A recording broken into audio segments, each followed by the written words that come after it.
Welcome to the COVID Collectives podcast. This podcast is part of International Institute of Environment and Development's project on the lessons that state and non-state relief efforts during COVID-19 offer to social protection for informal settlements post-crisis. From India and Zimbabwe.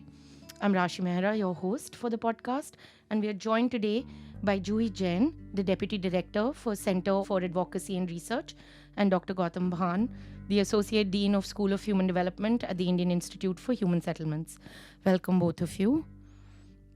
Gautam, I'd like to kick off the podcast by asking you if you could tell the listeners about the work of the Delhi Coordinated Relief Network, how it started in 2021 during the second wave of COVID, and what was it able to achieve?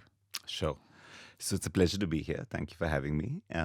So the Delhi Coordinated Network actually occurred in the second year of the COVID lockdowns. And what had happened was that as the second round of lockdowns began to begin, we had already seen in the first year of COVID how deep food insecurity had become during the lockdowns because of obvious reasons of access and vulnerability. And while mutual aid efforts by non-state actors had been very large in the first year as well, in Delhi, in the second year, in order to sort of do things a bit better, a set of organizations, about 40 or so organizations, came together and decided to coordinate all their food delivery efforts. And this coordinated effort was thought of as the Delhi Coordinated Food Relief Network.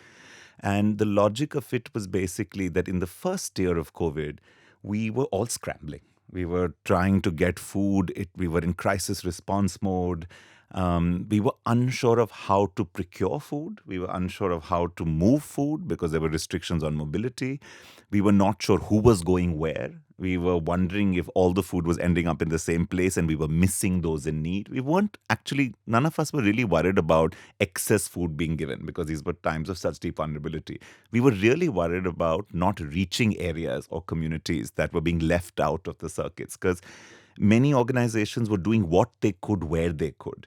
So in the second year of the lockdowns, we decided that we would try and make sure that we reached as many people as possible, as sustainably as possible, which also meant being able to reach the same families, not just one time, but reach them in 1 month and then return to them in the next month. So there could be some sustained support.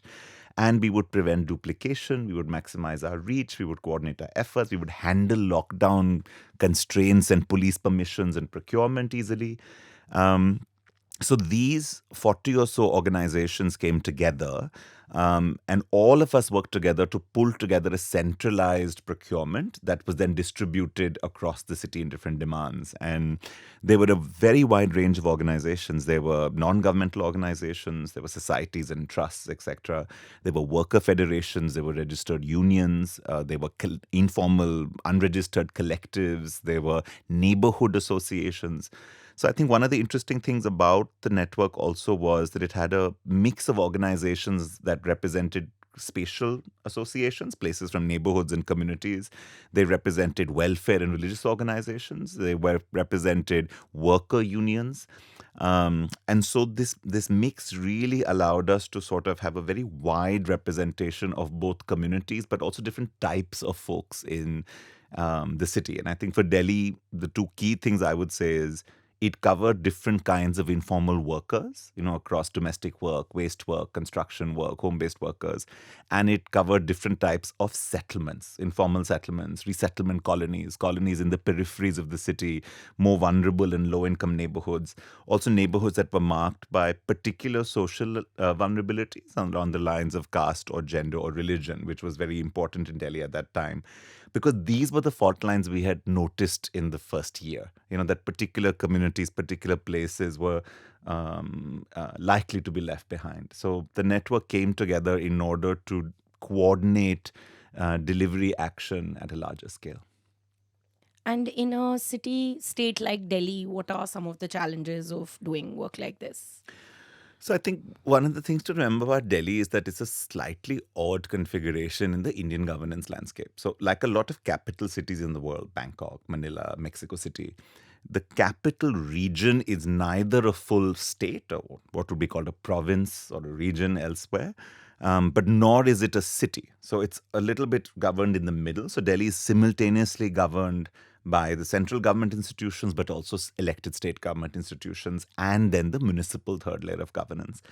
And what it means then is that there's a lot of institutional plurality in the way the city is governed. And historically in Indian cities, one of the things that's always been difficult for all Indian cities is that our municipal layer of governance is typically weak. There's a long history about this, about our constitutional settlement, about other things. But in many other cities in the world, the mayor of the city, for example, is a hugely powerful figure. It's not true of Indian cities. So many Indian urbanists have often said that this Indian cities are run by state governments, run by the province in some way.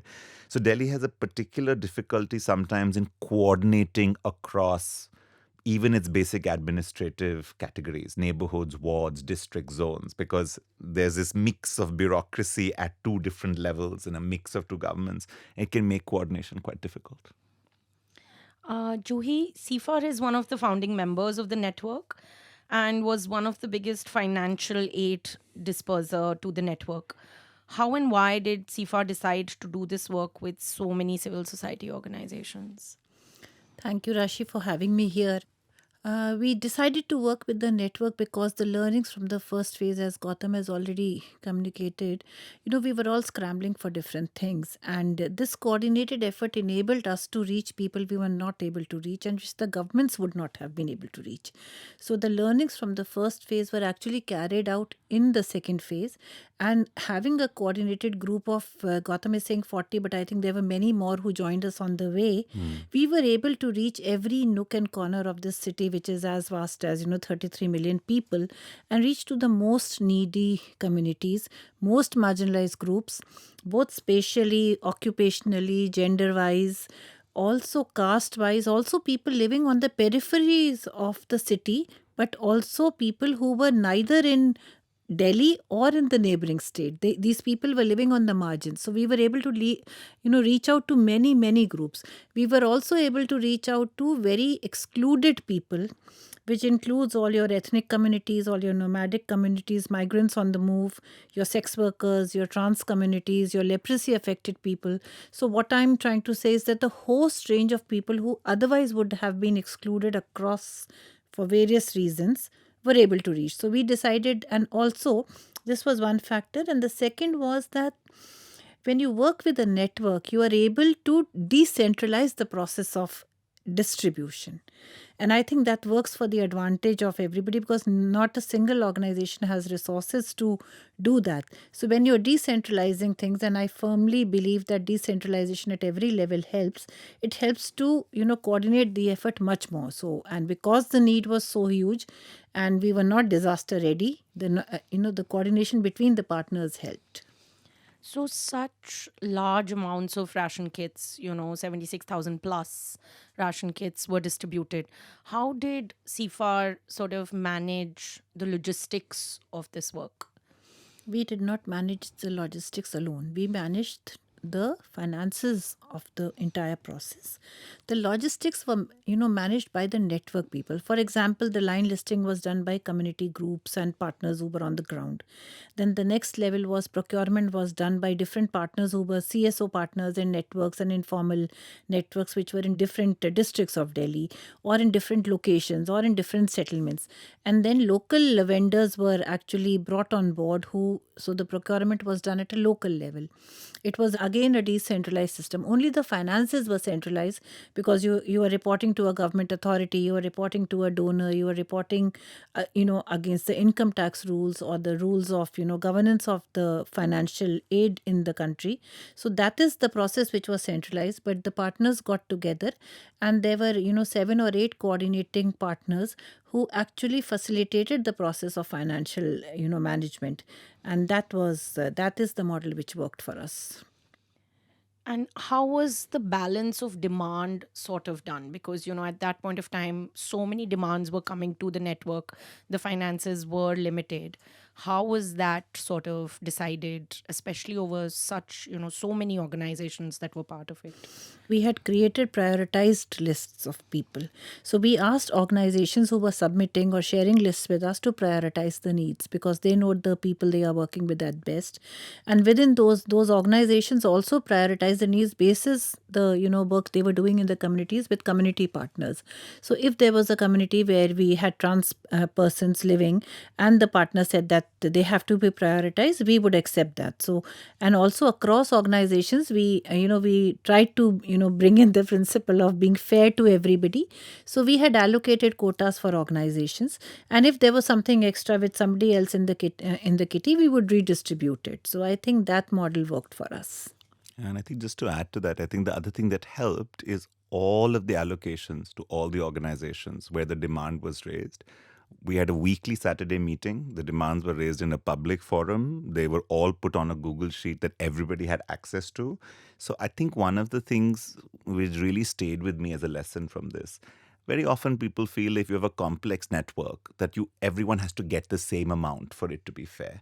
And actually, what everyone articulated is that as long as the principles of deciding who got what and how much could be given were transparent, and that the sheet was shared with everybody, that there were no requests made privately, that everyone could see who was getting what and say, how far can I go? And everyone would then accept it. So the idea of justice was that the process was fair. So a large waste picker federation, for example, that had tens of thousands of members said to us, we have 30,000 members, but we will ask you for 8,000 kits because we understand that we can't take 30,000 kits of the whole thing. And everyone else was all right with the federations of waste pickers between them taking those kits because their membership was much larger than some of the others. So I think the lesson about a lot of it is about the transparency of the process more than any particular kind of process. We could have evenly said everyone gets 500 kits, but that would have then not allowed a prioritization on differential vulnerability. So I think that for us, the fact that everyone could come together and we voted on those decisions, we agreed on those decisions, and people self-limited. So in some ways, actually, it felt a lot like a commons. There was a kind of self-regulation and self-governance. And any amount of those disagreements that happened were very much, I think, in some ways resolved together. And the fact that every Saturday at 4 o'clock, you knew there was a meeting, so there's something to say, you showed up online. I think that helped a lot in terms of those processes. So, and I think the last thing to think about that also is that we didn't have to make so many compromises because we centralized the finance. Because what happened in a way is that many of those organizations or groups or people got access to resources that were much higher than they would have gotten had they tried to fundraise on their own. And this is what I think the network's second importance is. We were able to create a stockpile of food rations that was just much bigger than would have existed. And the reason why people wanted to support us is because they saw the network. So that's the virtuous cycle. You make a network, people trust you with large-scale stocks. The more stocks you have, the less anyone has to compromise on needs. So in most cases, we were able to give people the number of kits they asked for. There were very few cases where we had to sort of draw lines collectively on that. Gautam, apart from distributing ration kits, many network members started community kitchens. Could you tell us more about this model and its long term efficacy for providing food security in vulnerable communities? No, absolutely. I would say for every community kitchen that was established during the pandemic, there should have been 50 more. I mean, these were models that actually we have that they work pre-pandemic. They are localized. They are labor-intensive. They draw on social networks. They offer enterprise and employment to folks. They are customizable. In the lockdown conditions, they represented the most proximate geography of relief. You could walk to a community kitchen in your neighborhood. You don't have to encounter police. You don't have to encounter anyone in charge of enforcing a very, very strict lockdown. So community kitchens, actually the difficulty was that they needed some kind of stronger state support than was available at that time. Because remember, community kitchens cook on a daily cycle, which means that you need a daily resource supply chain. That supply chain during lockdown conditions was very hard. The network tried to push many proposals to recognize community kitchens to the state at that point, but they were not able to respond. But I think that in other work that we did, for example, in Kerala, where that decentralization, like Juhi was saying, of governance was stronger, existing community kitchens became the bedrock social infrastructure of relief. And I think this is where the other sort of ironic lesson from the network success is a bad one, which is that the network should not have been so required. We should have had decentralized social infrastructures that did not require a network to come into place. And so you come back to the same principle. The stronger your social institutions were before crisis, the less you had to do relief.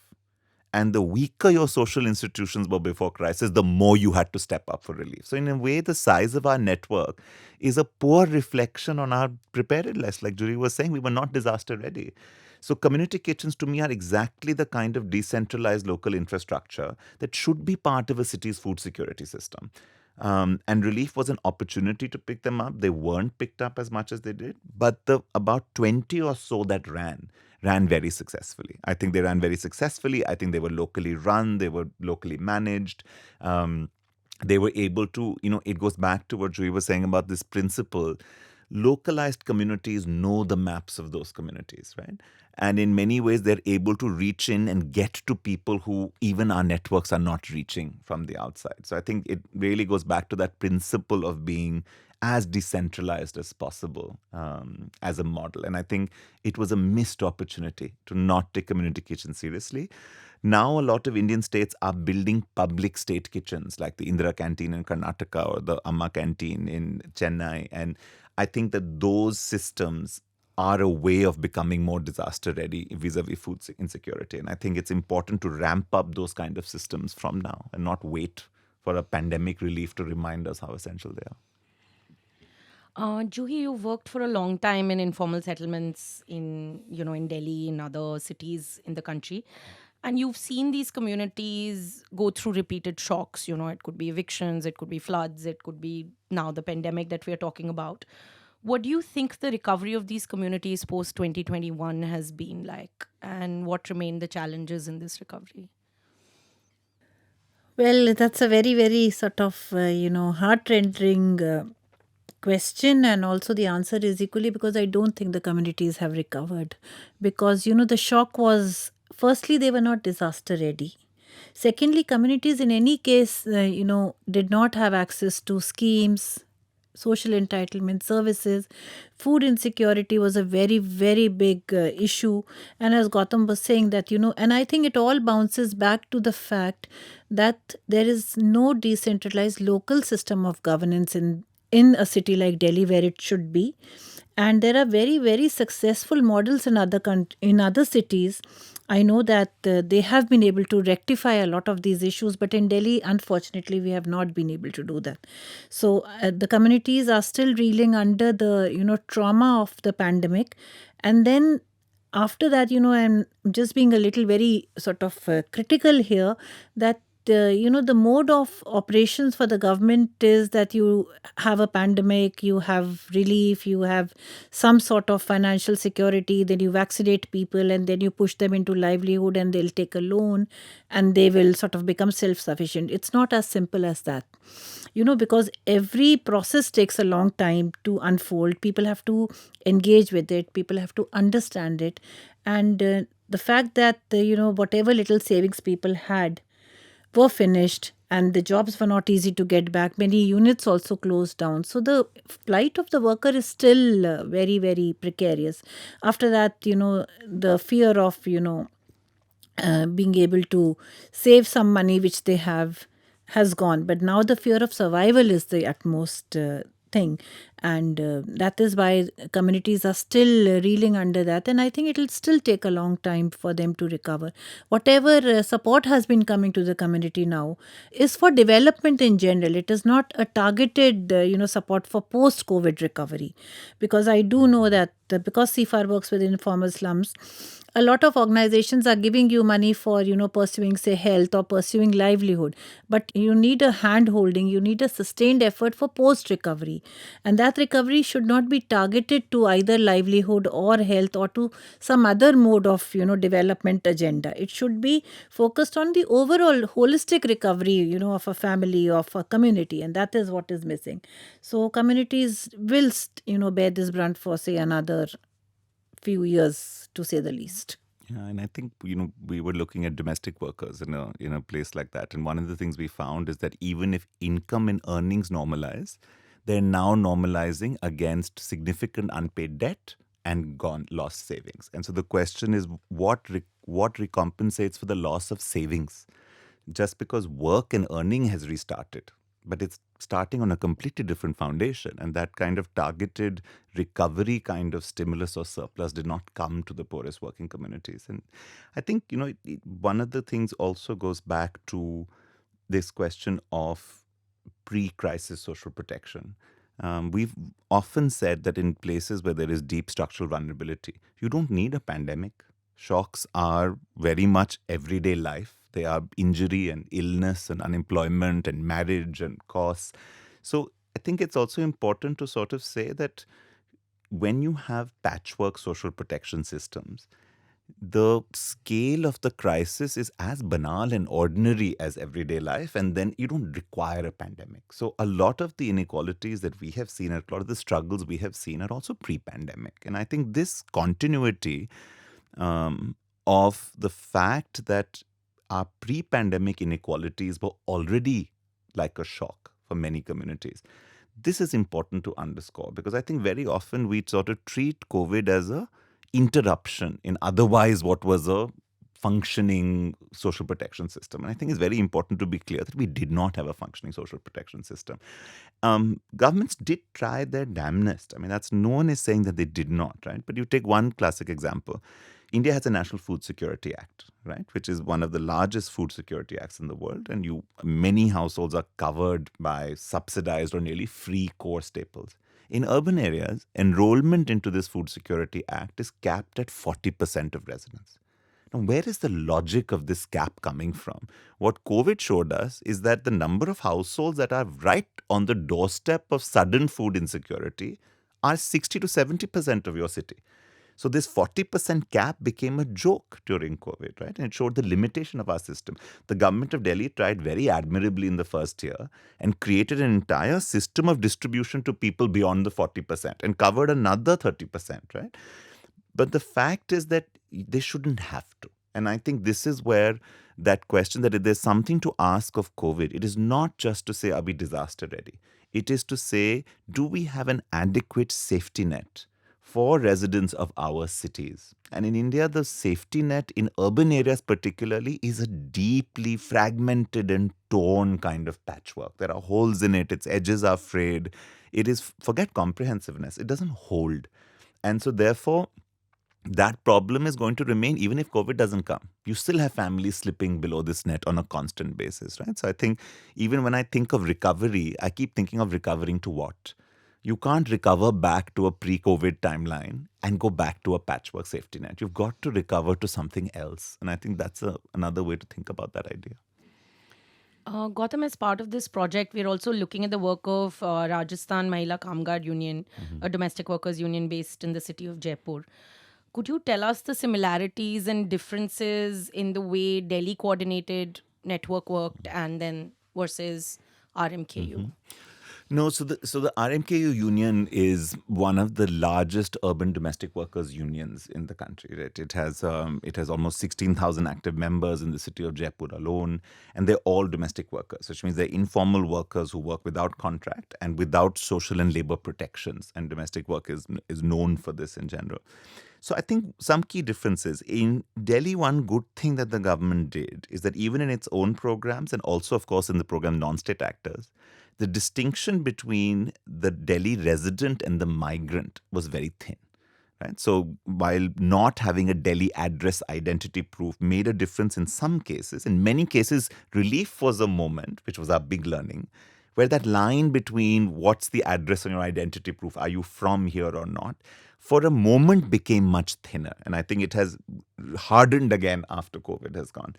In Rajasthan, which is a state to the west of Delhi, that resident-migrant line was very sharp. And most of the domestic worker member union members are actually people who, while they have lived in Jaipur for decades, their identity proofs are still not of the city. And it goes back to that core sense of this is a different kind of vulnerability, right? So even if you're earning well, even if you are settled in a city, you still do not belong to that city. You become a kind of permanent migrant in a way, right? These are not people who are cycling through the city for 6 months, 1 year.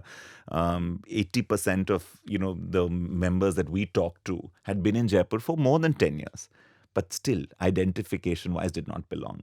So the union had to struggle a lot, I think, in terms of making the state see migrant domestic workers and say the relief has to be given here. You can't say that their relief has to be taken what address is written on their, ID card. So they mobilized to, when the Rajasthan government was offering cash transfers to informal workers, they ran into the classic delivery problem. You are saying you want to give cash transfers to domestic workers. How do you find them? There's no employment records, there's no employment contracts, there's no employer and a single employer to give because every domestic worker works in an individual home. So the union put together 2,000 domestic workers with their bank account details, got them to the labor department and had that transfer. The union made sure that the surveys and data of the domestic workers reached every different network that was giving relief. The union intervened when landlords were asking domestic workers to leave homes in the middle of the pandemic because they were unable to pay rent because they were not earning, right? So the union was a really interesting actor because what it did was that as a membership-based organization, it acted in a way like the state does. It was accountable to a public. The demands, union members felt empowered to make demands of the union. There was a sense of trust. They were there. In fact, the union was the first point of call for most members, which is saying something about our state, right? Which is when you feel that there is. But I think it's a very powerful indication of what worker organizations can do as organizations that can hold the delivery of social protection outside crisis. Because, and especially these types of work organizations that have large membership-based formats. They're in the literature, they're often called membership-based organizations and federations, unions, because what you have there is an inbuilt system of accountability, and an inbuilt relationship, a social contract of a certain kind. The network is able to act at scale and act quickly, but it will always be limited temporarily. The network does not have a public that stays beyond the moment of crisis. In fact, one of the nicest things about our network was that when the lockdowns were lifted, we had a meeting and we closed operations, because the one thing you don't want is to be a guest that overstays their welcome, and I think networks have to have specific purposes that they can come together, it makes them effective, and they should not stretch those purposes into other things. They don't have a mandate of accountability to a specific public. The unions do.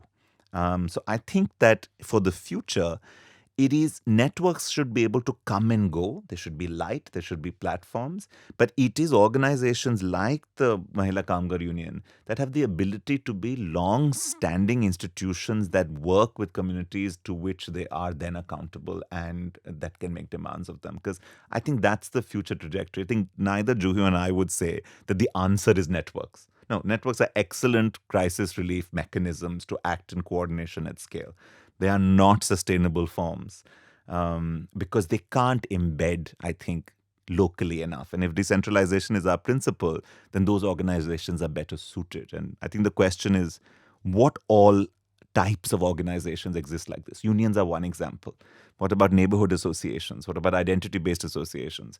What is this world of non-state actors who can work with the state? Because none of us want to let the state off the hook. The idea is not that we replace the state, but who can work with the state to repair these patchworks that we've been talking about. Juhi, we know that the second wave of COVID in Delhi had a very high death toll. And yet, the delivery of aid in this humanitarian emergency sort of continued. What social protection measures can the state offer frontline workers like activists? Because they are, we recognize sort of doctors and nurses, rightfully so, as frontline workers. But what about the community-based organizers and, sort of activists who go down and actually, undertook this delivery of relief? I think, just taking off from what Gautam was saying, that the governance of the city should be in the hands of people who are in the communities, and even something like health, which was very critical in the second phase, and people were not able to get, but the frontline workers were there at the center of it. Similarly, community organizers, community-based organizations can be trained as paramedics or para health workers, which can reach the service directly to the last mile, and that is something health is completely missing in the city.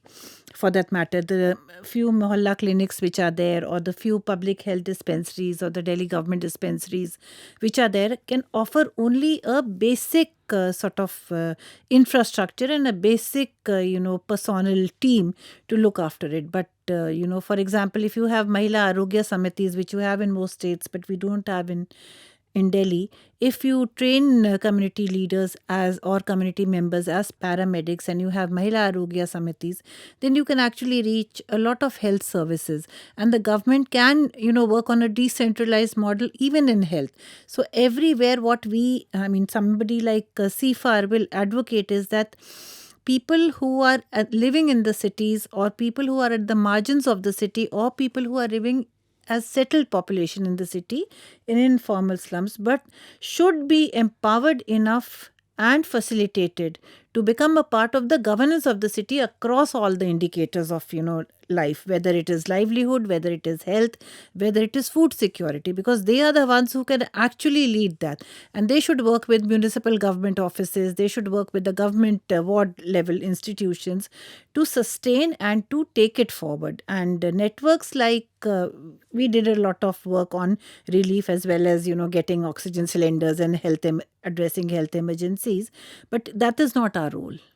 We were only filling up a gap which was there, and as well-meaning people of CSOs and networks, we do come around every time there is a crisis, because we owe our allegiance both to the community and also to the systems of government which are working, and we aim to support both of them, because we are the facilitators who are there in the middle. But that is not our role. Our role is this is a role which the government has to take, where they work directly with communities and empower them for every life enabling indicator to get addressed, shaped, and to be taken forward. I want to ask this question to both of you. Now that you look back at the COVID crisis of Delhi 2021, what do you think could have averted this food insecurity that we saw? What could have the state actors do now, it wasn't done before, to strengthen social protection before a crisis like the pandemic? Remove the cap of 40% on the ration card. That's the first thing. Then this entire thing of one nation, one ration card. Universalize access to food. Food is a basic necessity. Everybody should have access to it, despite the fact that you are a resident of, say, Uttar Pradesh or Delhi or Bihar or Bengal or even somewhere else. It should be universal. You should have vigilance committees, who are actually monitoring the distribution.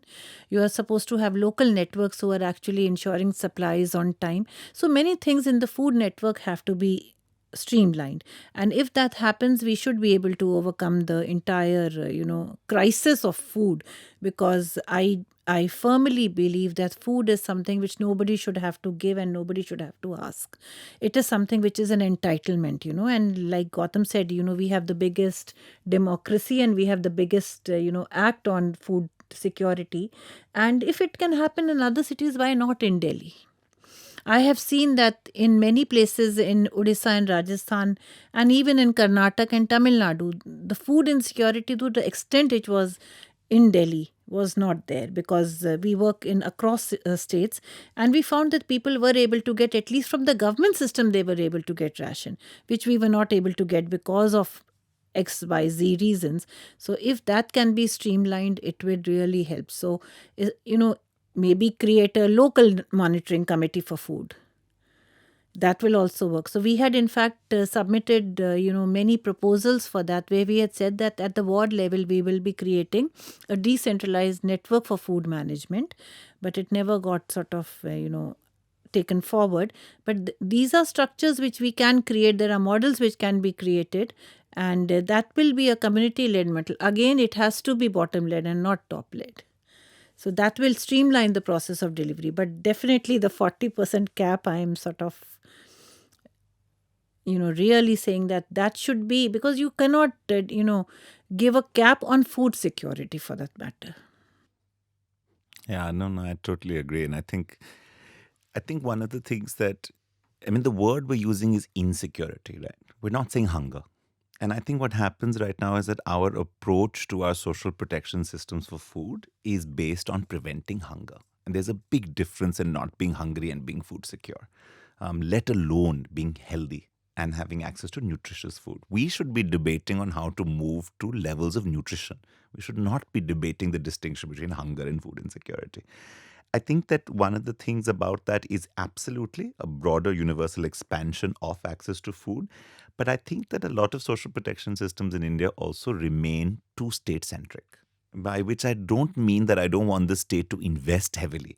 But I think the state doesn't have to be the person that both invests heavily and controls the delivery infrastructure and runs every kind of ration shop, because you will always then hit against that principle of decentralization. So I think one of the things is that if you expand, if you had a 40% enrollment, say, in the National Food Security Act for urban areas, but then you had a network of community kitchens, right? Then you could also have a different way to go from 40 to 60 to 80, right? Saying that one part of your population needs fully subsidized access to large scale staples, one part needs occasional food smoothing for consumption crisis. And I think that that variability in those models is key. And it goes back to the point of centralization works very well in procurement. It works very well in financial arrangements. It works poorly in delivery very often. So I think it's important to think about which parts of the system should be decentralized. What are the multiple modes in which to access food, where you don't have an over-reliance only on one model of delivery, right? I think the other thing about, thinking about food security in terms also of climate change is that one has to start thinking now about food production systems differently. Thinking about the urban as a site that not just consumes food, but produces food. And this idea of community kitchens that are linked to local growth and community agriculture and urban agriculture and peri-urban agriculture. Delhi has lots of possibilities for urban agriculture that go unexplored, right? And I'm talking about these, particularly in working class neighborhoods who have that relationship. You think of number of settlements we know who farm by the Yamuna River, whose farming is considered encroachment and illegality and is not seen or given place. So I think what's important is to also then start thinking about the urban as a site of food production. And then again, you need localized spaces of decentralized distribution and circulation of that food. And I think the last point is to take one very strong lesson, because debates around thinking of taking on food insecurity and other social protection through either basic income or cash transfers, as opposed to in-kind food supplies, are picking up. I think one of the things that COVID absolutely reminds us is that for food, access to actual food, where the entitlement is given in kind, is absolutely critical. I think we would have had a much greater disaster had we switched to a cash transfer system of market access to food staples. So I think that balance between understanding how to protect and universalize an entitlement, but we need a lot more innovation in general in India on innovations in how to deliver social protection entitlements. We have a lot of conversation on what entitlements we should have. We don't experiment with models on delivery. We're not looking at different forms of partnership the state can take with unions and with communities. We're not looking at what the right way to decentralize is. Even when you see large-scale food security programs, the idea is the state will build 300 more kitchens. The state will build. If 300 kitchens are to be built, half of them should be built and owned and run by community cooperatives. India has such a powerful tradition of cooperative enterprise in milk, in craft, right? I think it's important for us to learn from our own traditions of those enterprises and bring them into the delivery of social protection systems. Because I also feel like at this point, even the states, and I do believe that, say during the pandemic, the government of Delhi, with every integrity, tried its damnness to do whatever it had to do, right? But I think that something that our systemic limits are telling us is we've got to try and deliver in different ways. We've got to expand our networks and trust other institutions deliver. And we've got to do it by decentralizing to communities. The thing is that when we do that, right now our trend is that we decentralize to communities, give them all the responsibility and authority, and give them no support. And that's the other thing. That decentralization is a sharing, not just of authority, but of resources. It's not a downloading or abdication of state responsibility. So I've been thinking about this more as forms of public action instead of just state delivery. It's absolutely public. It has to be regulated by the public, has to be seen as part of social protection. but the action has to shift in the way it's reaching, because the state is always going to have those same blind spots, particular kinds of workers, particular kinds of communities, particular peripheries, particular settlements. And I think you have to allow those communities to come and meet you halfway and become your partners in delivery. And I think that's the way I want to think a little bit about this. Finally, I wanted to ask both of you that, it's been 2 years and the network, of course, lives on, like you've both said, in other forms as well. So, partnerships have been built and there is a memory of that partnership. And, now other kinds of work is being done. What do you think are the kinds of sort of either training or knowledge systems that network members need to build to truly become, social infrastructures for doing public good like this? I would say that whatever lessons we have learned over the last two pandemic years should all be contributing to how to strengthen the system to deliver in decentralized ways with participation of communities. That those are lessons networks like us should be documenting, should be decentralization, doing innovations. Also, across the country there are many models which have come up, like Gautam has just shared that there are many models of, say, community kitchens or maybe decentralized delivery of food. So all those models should be documented, brought together, shared with state actors, put in the public domain for everybody to learn from. Because we ourselves have a lot of resources which we can. And all the lessons from the pandemic, surely, because the lessons surely show us that, the civil society cannot fill up for the state or for the community. Both have to do their own parts, but it is not like either or. It is a partnership which needs to be developed. And I think one another thing which the network can do is to see how do we strengthen local governance at the ward level, at the community level, so that there is a layer of decentralization which happens and which can deliver services to people and create a safety net for people who are living in this city. Because that is something which, if it doesn't happen, then pandemics will come and go, we will still be in the same way. If things normalize after 5 years, we will still be saying that there is no social protection for people, because there are patchy deliveries of service, patchy delivery of food, patchy delivery of health. How do you create a system which brings a safety net in the organizations which are working on the ground or in the systems which are existing on the ground? So those models, I think, should be presented, scaled up, and also help the government to adopt them. That is the advocacy which we all need to do. That how do we learn from whatever we have, lost? How do we learn from our mistakes? How do we learn from the successes we have taken? Akshay Patra, for example, is such a good model. The Kudum Shri is such a good model. These are models from our own cities.